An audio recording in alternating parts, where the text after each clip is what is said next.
So ito okay na, nagbabasa siya.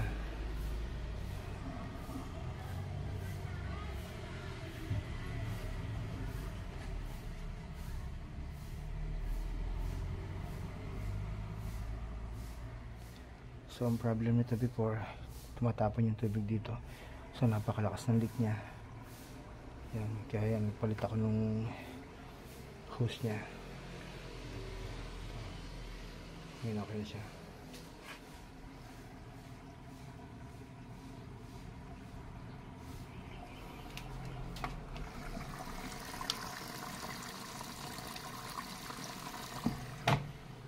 So yan, mapasok na tubig, naiipon sa loob. Kasi kapag hindi naipon yung tubig, hindi siya magwawash. Yan, so nagwawash siya ngayon. Then wala lang tapon ng tubig. Okay na.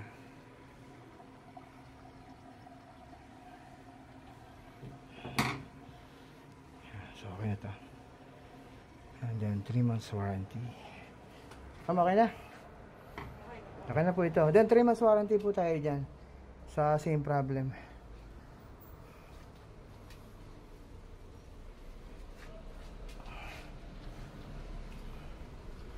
Yan lang naman naging main problem niya, di po ba? Hindi siya nagwawash kasi hindi naiipon yung tubig. Dahil tapon ka agad sa ilalim. Oo. Ito mo, nagwawash siya.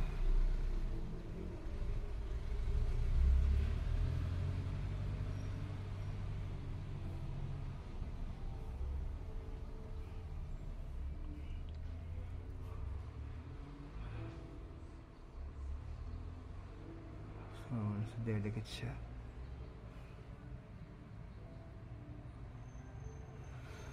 Kaya na yan ma'am, then 3 months warranty po tayo. Basta mo same problem. Basta po same problem. Siyempre kung ano yung ginawa ko, yun yung warranty ko. Yan, hindi siya nag-wash kasi hindi naiipunan ng tubig kasi diretsong tumatapon sa ilalim.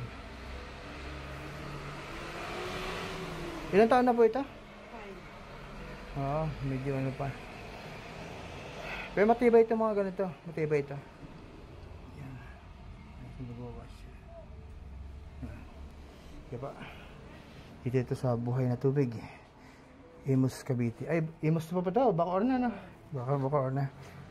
Pwede thumbs up ka lang sa video ko. Kamay mo lang. Yan. Anong petsa ma'am tayo ngayon? Ano?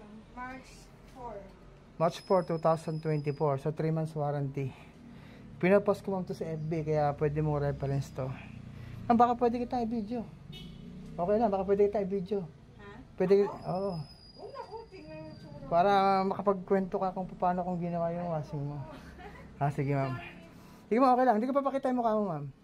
Ano lang, gano'n lang. Ganun lang, ayan. Sige, thank you so much ma'am. Thank you so much po. So, 3 months warranty ma'am.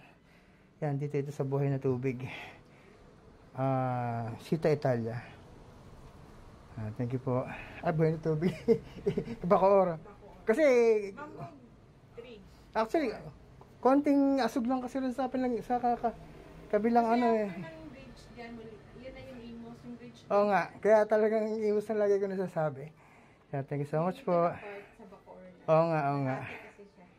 Thank you ma'am, thank you po.